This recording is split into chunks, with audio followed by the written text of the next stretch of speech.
எருசலேம் நகரத்தை புறக்கணிக்கப்பட்டதன் காரணம் மனசு இல்லை. இன்றைக்கு கூட நீங்கள் பரலோகத்துக்கு போகிறதுக்கு உங்களுக்கு பலன் தேவையில்லை, மனசு இருந்தால் போதும். அப்போ மனதில்லாமல் போயிட்டு சொல்லி இந்த நகரத்தை பார்த்து கண்ணீர் விட்டு அழுகிறாரு. அப்படின்னா நகரத்தை பார்த்து அழுகிறாருன்னா என்னடா, பில்டிங்கையும் அங்கே இருக்கிற போஸ்ட்டையும் பார்த்து அழுதாரு, அந்த பில்டிங்கை பார்த்து அங்கே அழுதாரு.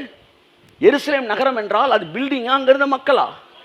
அப்போ பழைய எருசலேம் என்பது அங்கிருந்த மக்கள் என்றால், புதிய எருசலேம் என்பதும் அது மக்களையே குறிக்கிறது. அப்ப புதிய எருசலேம் அலங்கரிக்கப்பட்ட மணவாட்டி போல் இருந்தது. அப்படின்னா உங்களுக்கு பேர் என்ன? பைபிள் ஏற்கனவே நம்மளை என்ன சொல்லுது? மணவாட்டி. அவர் பேர் என்ன? மணவாளன். அப்ப ஜெருசலேம் எங்கடா, ஜெருசலேம் எங்கடான்னா கர்த்தர் சொல்றார், இதுதான்டா ஜெருசலேம். டைட்டில் என்ன? இதுதான்டா.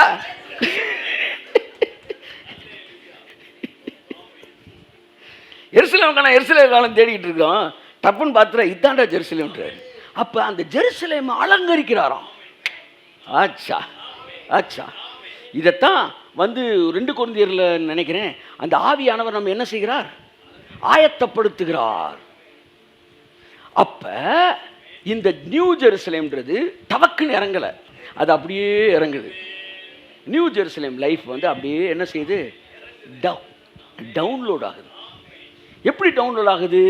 ஒவ்வொரு வாரமும் ஒவ்வொரு மாதம் நீங்கள் சத்தியத்தை கற்றுக்கொள்ள சத்தியம் உங்களுக்குள்ள டிரான்ஸ்ஃபார்மேஷனை ஏற்படுத்தி அந்த நியூ ஜெருசலேம் லைஃப் ஸ்டைலு உங்கள் வாழ்க்கைக்குள்ள டவுன்லோட் ஆக ஆரம்பிக்கிறது. இது தேவனே உங்களுக்குள்ள கட்டுறாரு, நீங்கள் தான் அந்த building. So new Jerusalem is a life style. அங்கே சொல்லப்பட்டிருக்கிற அந்த மணவாட்டியை போல் அது அலங்கரிக்கப்பட்டிருந்தால் நான் தானே அந்த மணவாட்டி. அப்போ மணவாளன் எங்கே இருப்பார் சொல்லுங்க? மணவாட்டி இருக்கும் இடத்தில் இருப்பார். புரியுதா உங்களுக்கு? அதான் பைபிள் சொல்லு, இதோ மனுஷர்கள் மத்தியில் தேவாதி தேவன் வாசம் செய்கிறார். அப்போ நான் நியூ ஜெருசலேம். அதனால் அப்போ என் லைஃப்பை டிரான்ஸ்ஃபார்ம் பண்ணி அந்த 21ஆம் அதிகாரத்திலே சொல்லப்பட்டிருக்கிற அந்த காரியங்கள் எல்லாம் நம்ம வாழ்க்கையில் டிரான்ஸ்ஃபார்ம் ஆகும்போது நம்மை சுற்றி ஒரு நியூ ஜெருசலேம் உருவாகிறது. வாரந்தோறும் நாம் கேட்கிற செய்திகளை எவ்வளவு நம்ம சாதாரணமாக நினைக்கிறோம், ஆனால் அது புதிய எருசலேமின் அந்த உருவாக்கப்படுதலோடு இணைக்கப்பட்டிருக்கிறது என்பதை புரிந்து கொள்ளும் போது அது எவ்வளவு பெரிய மேன்மையை, எவ்வளோ பெரிய வேலையை நம்ம செஞ்சுக்கிட்டு இருக்கிறோம். அதைத்தான் பவுல் சொல்றாரு, புத்தியுள்ள சிற்பாசாரியை போல நான் அஸ்திவாரம் போட்டேன். அப்ப ஜனங்களை பவுல் என்ன சொல்றாரு? நான் கட்டுனேன்றாரு. அப்ப இப்ப நம்ம என்ன கட்டிக்கிட்டு இருக்கிறோம்? புதிய எருசலேமை கட்டி கொண்டு இருக்கிறோம். ஆதியாகமம் யாத்திராமல போய் பார்த்தீங்கன்னா அவர்கள் இந்த நகரத்தை கட்டினார்கள், அவர்கள் அந்த நகரத்தை கட்டினார்கள், ராமசேசன் நகரத்தை கட்டினான், இந்த நகரத்தை கட்டினான். அப்ப ராஜாக்கள் நகரத்தை கட்டணும். இப்ப நீங்கள் நானும் ராஜாக்கள். ஆகையால் இந்த புதிய எருசலேமை இப்பொழுது இந்த பூமியிலே நாம் ஸ்தாபித்து கொண்டு இருக்கிறோம்.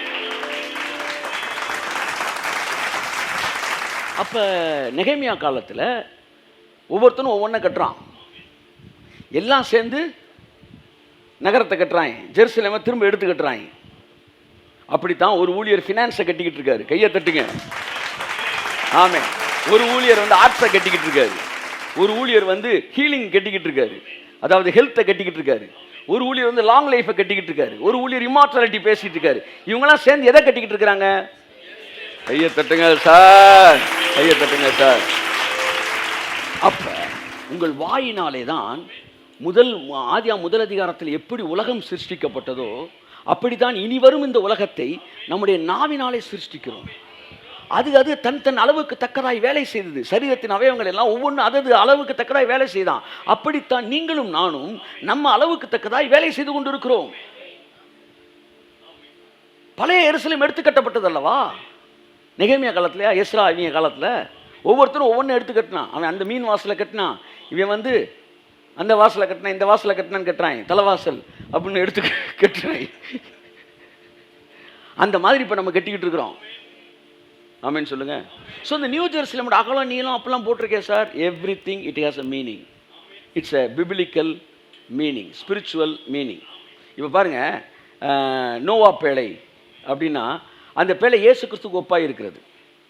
இயேசு கிறிஸ்துக்குள்ளே வரவங்க எல்லாருமே நோவா பேழைக்குள்ள வரவங்க எல்லாருமே இயேசு கிறிஸ்துக்குள்ளே வந்ததுக்கு ஒப்பாக அது என்ன சொல்ல சிம்பலாக இருக்கிறது அந்த பேழை.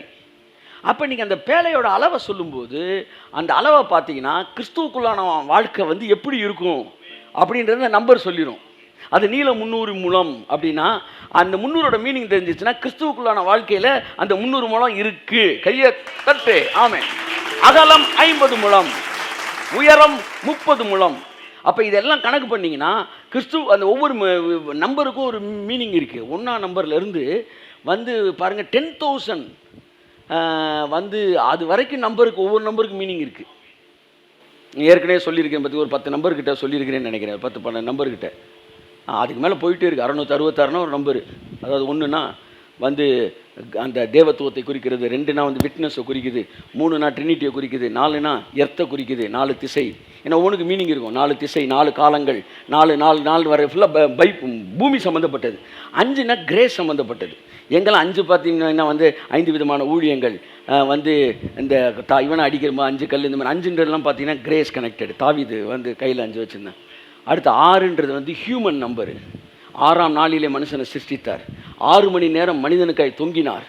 வந்து மனிதனுக்கு 6 அறிவு, நாட்கள் 6 நாட்கள், 7ஆம் நாள் ஓய்வு நாள், 60 நிமிடங்கள், 60 நொடி, எல்லாமே 6 வந்து அது ஃபுல்லாக என்னது ஹியூமன் நம்பர். அந்த 6லே 3 6 வந்துச்சுன்னா 6லே பர்ஃபெக்ஷன் அர்த்தம். 666 அப்படின்னா ஹியூமன்லேயே வந்து பர்ஃபெக்டான ஒருத்தன். அவன் தான் வந்து ஆன்டி கிரைஸ்ட். ஆன்டி கிரைஸ்ட்னா ஒனிடா டிவி மாதிரி இருக்க மாட்டான். அவன் வந்து அட்வர்டைஸ் பண்ண அவன் வந்து இருக்கிறதுலே 6லே பர்ஃபெக்ஷன். 666 6 3 இப் இட் கம்ஸ் 3 டைம்ஸ் அப்படின்னா பர்ஃபெக்ஷன் அர்த்தம். 7 வந்து யார் நம்பர்? பிதாவாகிய தேவனுடைய நம்பர். கம்ப்ளீஷன்.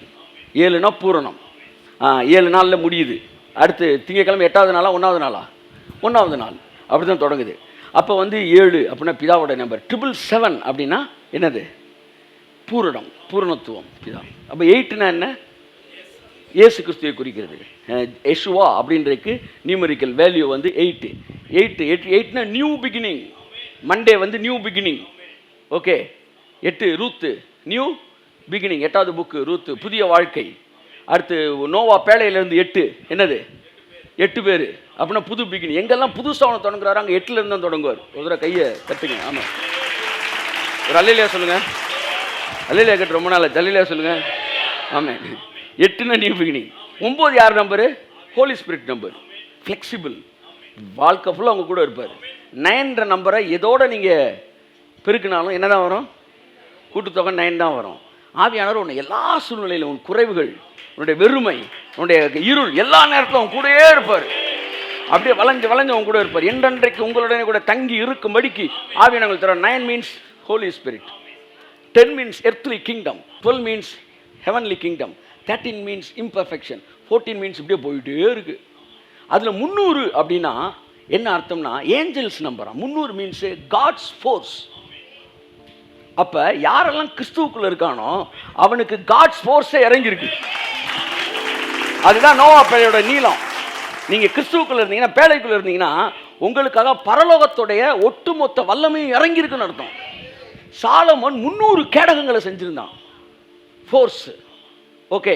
அடுத்து இவன் கிதியோன் வெறும் 300 பேரை கூட்டிட்டு போய் அடிச்சு தகர்த்து 1,00,000 பேரை காலி பண்ணிட்டான். 300னா ஹெவன்லி ஆர்மின்னு அர்த்தம். when we are in Christ நமக்கு என்ன இருக்குன்னா ஹெவன்லி ஆர்மியா வந்து நிக்குது. என் அருமையான மகனே மகளே, நீ கிறிஸ்துவுக்குள்ளே இருப்பாய் என்றால் நீ தனிமையானவள் அல்ல. உனக்காக 300 இறங்கி இருக்கிறது. ஆமென், ஆமென். தேவனுடைய அதாவது டெலிவரன்ஸ் 300 மீன்ஸ் ஹெவன்லி ஃபோர்ஸ் இறங்கி டெலிவர் பண்ணிடுது. கிதியோனுக்கு அந்த 300 பேர் போய் இறங்கி விடுதலை கொடுத்தாங்க. சாலமனுக்கு வந்து 300 கேடயங்கள். அது வந்து எதிரியை வந்துலேருந்து டெலிவர் பண்ணுறதுக்கு. ஒரு பெண் வந்து 300 பணத்துக்கு விற்க வேண்டிய ஒரு என்னது அந்த பரிமள தைலத்தை காலில் உடச்சி ஊத்துறா. அது வந்து இயேசு சொன்னார், என் மரணத்துக்கு அது ஒப்பாயிருக்கிறார். மரணம் என்பது என்ன? It is a deliverance from sin. இயேசுவின் மரணம் என்பது it's a deliverance from sin. அப்ப கிறிஸ்துவுக்குள்ள நீங்க இருக்கும்போது அவர் மரணத்தினால் கொடுக்கப்பட்ட அந்த விடுதலையான வாழ்க்கை உங்களுக்குள் இருக்கிறது என்பதை காட்டும்படிக்கே அந்த 300 அவர் தேவன் கொடுக்கிறார். ஆசரிப்பு கூடாரத்தில் 3 வாசல் இருக்கு. வெளிப்பிரகாரம், பரிசுத்தலம், மகா பரிசுத்தலம். ஒவ்வொன்றுக்கும் 100 முழம். அப்போ 100 சேர்த்தா 300. அப்போ இந்த 3ஐயும் நீங்கள் கிராஸ் பண்ணி 300 கிராஸ் பண்ணிட்டீங்கன்னா என்ன அர்த்தம்னா நீங்கள் மகா பரிசுத்தத்தில் என்ட்ரு ஆகிட்டீங்கன்னு அர்த்தம். ஸோ இவ்வளவு 300க்கு மீனிங் என்னென்னா, ஒரே மீனிங் என்னென்னா, இயேசுவின் மரணத்தினால் நம்முடைய வாழ்க்கையில் கொடுக்கப்பட்ட வெற்றியும் விடுதலையும் கிறிஸ்துவுக்குள்ளானவனுக்கு இருக்கிறது. ஆமென், ஆமென். 50 அப்படின்னா லிபர்ட்டி, 50னா பெண்டிகாஸ்டல், பெண்டிகாஸ்ட் தான் பென்டா 50 இதோ ஆவியானவர். இஃப் யூ ஆர் இன் கிரைஸ்ட்னா you have a inspirit life, life of liberty. அதாவது சுயாதீன பிரமாணத்துக்குள்ளே நீங்கள் இருக்கிறீங்க. நியாய பிரமாணத்துலேருந்து விடுதலை ஆகிட்டீங்க, 50க்குள்ளே வந்துட்டீங்க. நீங்கள் எப்போவுமே நீங்கள் வந்து ஒரு வீடு வந்து விஸ்தாரமாக இருக்கா, நல்லா வந்து நெருக்கமாக இருக்கான்னு அகலத்தை சொல்லுவீங்க, நீளத்தை சொல்லுவீங்களா? அகலம்தான். இப்போ உங்களை வந்து ட்ரெயின் மாதிரி 2 பேராக உட்காந்துருந்தா ஒரே இடுக்கமாக இருக்குது சார். நல்லா அகலமாக இருந்தால் அப்போ அகலம் வந்து எவ்வளோ? 50. அகலம் தான் வந்து லிபர்ட்டி. நீங்கள் கிறிஸ்துவுக்குள்ளே உங்களுக்கு தேவன் கொடுத்துருக்கிற சுயாதீனம். அடுத்து 30 என்பது இட் இஸ் த என்ன சொல்கிற வந்து ரூலிங். அதாவது கிரைஸ்ட் 30 வயசில் மினிஸ்ட்ரிக்கு வராரு. யோசுவா இவன் மன்னிக்கும் யோசேப்பு 30 வயசில் ராஜாவாகிறான். நம்மால் இவர் தாவீது 30னா பொசிஷனுக்கு வர்றது. இது எல்லாம் அந்த அந்த பேழையோடைய நீலாகலம். நீலாகலம்னா இது வந்து பேழையை பற்றிய விஷயம் இல்லை, லைஃப் ஸ்டைலை பற்றிய மேட்ரு. 300, 50, 30 எதை காட்டுது? எல்லாம் சொல்லுங்கள், லைஃப் ஸ்டைல். எல்லாம் சொல்லுங்கள். அப்படியே எருசலேமின் நீளம், அகலம், உயரம் என்பது எல்லாம் நம்மளுடைய லைஃப் ஸ்டைல் எப்படி இருக்க போகுது? கையை தட்டி ஒரு அல்லேலியா சொல்லுங்க. நல்ல சத்தம் ஒரு அல்லேலியா, அல்லேலூயா. ஆமாம், நல்லா கும்முன்னு இருக்கு கேட்குறீங்க. ஆமாம், கத்த நல்ல, God is good. அப்போ இந்த நீலாகலம், இந்த மெஷர்மெண்ட்டை பார்த்துட்டு நீங்கள் வந்து எனக்கு தெரிஞ்ச ஒருத்தர் வந்து இந்த கணக்கெல்லாம் பார்த்துட்டு அது வந்து மதுரையிலேருந்து மைசூர் தூரம் தான் இருக்குது. அதனால் இடம் ரொம்ப நெருக்கமாக இருக்கும். எல்லாரையும் உள்ளே கூப்பிட முடியும். சீரியஸாக பேசிகிட்டு இருக்கிறேன் நான். எல்லாரையும் உள்ளே கூப்பிட முடியாது. அதனால் ரொம்ப செலக்ட் பண்ணி தான் உள்ளே கூப்பிடுவார். மதுரையிலேருந்து மைசூர் தூரம். இதுதான் ஒரிஜினல் வந்து அளவுன்ட்டு ஒருத்தர் அதில் இருக்க அளவை எடுத்து இப்போ அளந்துருக்கார். இப்போ கேமல் ஸ்கேலை வாங்கிட்டார் போல். அது அந்த அளவு இல்லை. அது அப்படின்னா நம்மளாம் முயற்சி எடுக்க வேணாம், ஏன்னா கட்டாயம் போகவே மாட்டோம். இது ரொம்ப கஷ்டம் அப்படின்னு ஒருத்தர் பிரசங்கம் பண்ணுறாரு. என்னன்னு அர்த்தம்? அவர் பிசாசினால் உந்தப்பட்டிருக்கிறாருன்னு அர்த்தம். நல்லா மனசில் வச்சுக்காங்க. ரொம்ப கஷ்டம்னு சொன்னால் சைக்காலஜிக்கலாக நீங்கள் என்ன செய்வீங்க தெரியுமா? எதுக்குடா ட்ரை பண்ணிட்டு அப்படி அந்த இடத்துக்கு ஒன்று கொண்டு வரதுக்கு தான் அவன் கஷ்டம்னு பேசுகிறான். ஆனால் ஆவியானவர் ஏன் தெரியுமா ஈஸின்னு சொல்கிறாரு? எல்லாரும் உள்ளே வர்றதுக்கு வேலை பார்க்க நீங்கள் வந்து விரும்பணுன்றது தான் அவர் ஈஸின்னு சொல்லித்தரேன். எவன்லாம் கஷ்டம் பிரசங்கம் பண்ணுறானோ அவன்லாம் மேப்படியா மண்டையை தோட்டி விட்டுருக்காங்க. ஒன்று இப்படி பண்ணி தாங்க எங்களெல்லாம் வந்து வாசிச்சுக்கிட்டு இருந்த பைபிளை மூட வச்சுட்டாங்க ஒரு காலத்தில். இயேசு வருவார்னு ஒன்று நான் ஸ்கூல் ஹோம்ஒர்க்கு செய்யாமல் இந்த வந்துடுவார் போல் வந்துடுவார், இந்த வாத்தியார் வரவர்களை வந்துடுவார்னு பார்த்தா அவர் வந்து வெளுன்னு வெளுத்துட்டு இன்னும் அந்த இயேசுநாதர் அவனுக்கு 15 நாள் பின்மாற்ற வாழ்க்கைக்குள்ளே கொண்டு போயிட்டாங்க. வருவார்னு எனக்கு தெரிஞ்ச ஒருத்தர் 80 போய் ஒரு வயசானவர்கிட்ட கேட்டேன். அவர் 83 வயசு. எங்களுக்கு வந்து பழைய பாடல்களுடைய பின்னணி எங்களுக்கு எடுப்பார். அவர் சொன்னார், அந்த ஆள் வரவே மாட்டார் என்கிட்ட. என்னங்க அந்த ஆள்ன்றீங்கன்னு.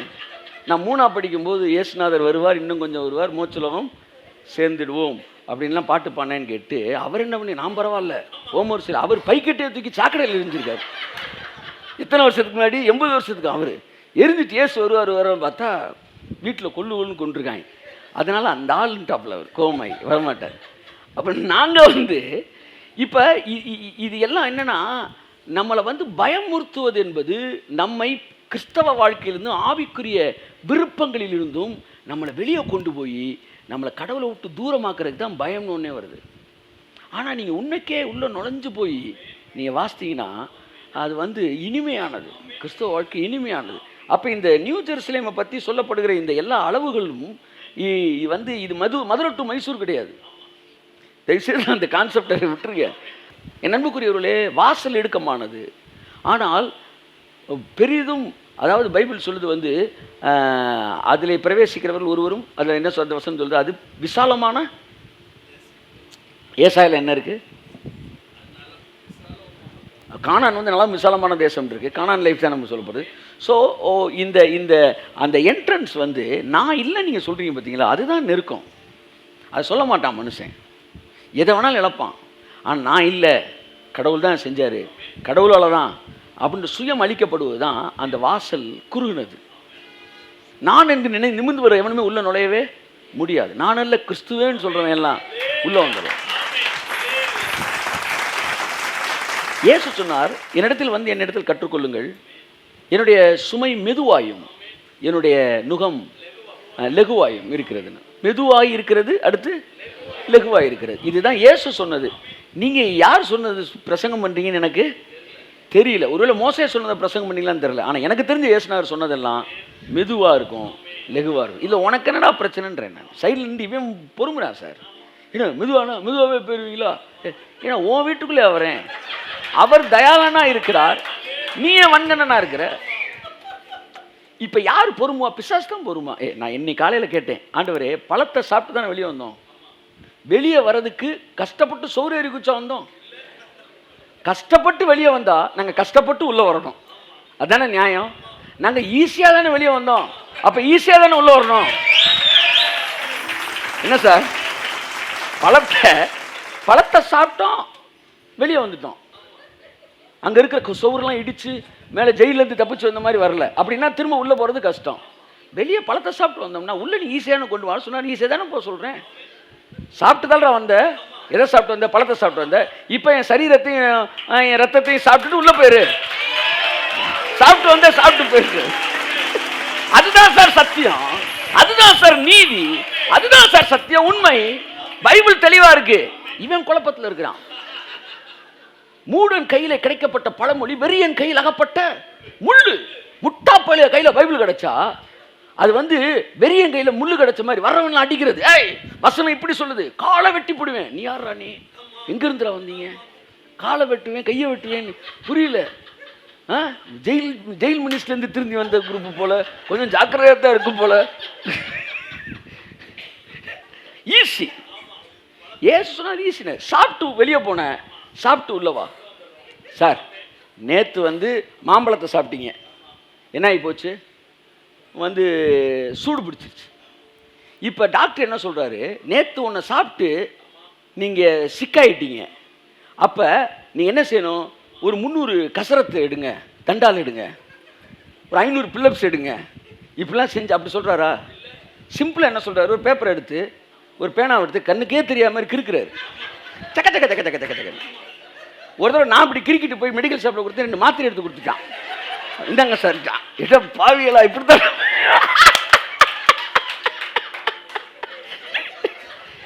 என்னங்கன்ற, காலையில் 2 வேளை நைட் 2 வேளை சாப்பிட்றாரு.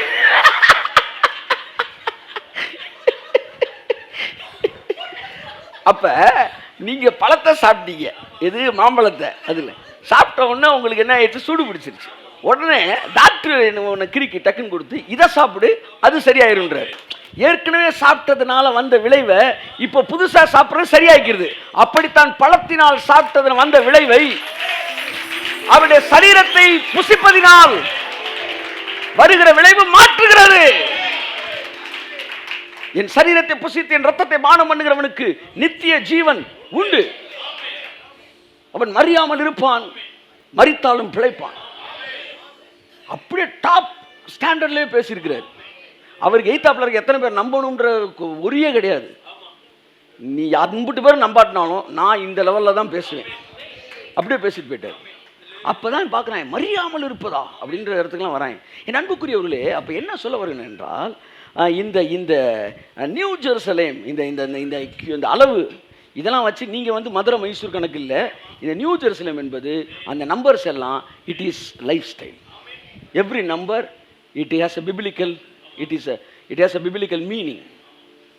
அது தெரிலன்னு அமைதியாக இருந்துக்கணும். இப்போ 1லேருந்து சொல்லிக்கிட்டே வந்தேன்ல, 11க்கு தெரிலன்ட்டு போயிட்டேன். எதையாச்சும் சொல்லக்கூடாது. ஏன் சார் 13 நிப்பாட்டிங்க? 14 தெரியல. சிம்பிள். ஆஸ்டான்லி சொல்வார், தெரியலன்னு சொல்றதுக்கு கட்ஸ் வேணும். உங்களுக்கு ஒன்று தெரியலன்னு சொல்றதுக்கு கட்ஸ் வேணும். தெரில, அதை விட்டுட்டு எல்லாத்தையும் நான் சொல்கிறேன் வாங்க அப்படி என்பது அல்ல. இது வந்து அந்த அளவு கிடையாது, இது லைஃப் ஸ்டைல். ஸோ 30 வந்து உயரம், அகலம், இது வந்து இதில் அது வந்து உள்ளே போனீங்கன்னா அந்த இன்கிரைஸ்ட் லைஃப்பில் அதுதான் வந்து இது. ஸோ இப்போ என்னன்னா, தேவன் என்ன செய்கிறாரு, இந்த நியூ ஜெருசலேமை டவுன்லோட் பண்ணிகிட்ருக்காரு. என்ன வந்து டவுன்லோட் பண்ணிகிட்ருக்காரு. அது நிச்சயமாக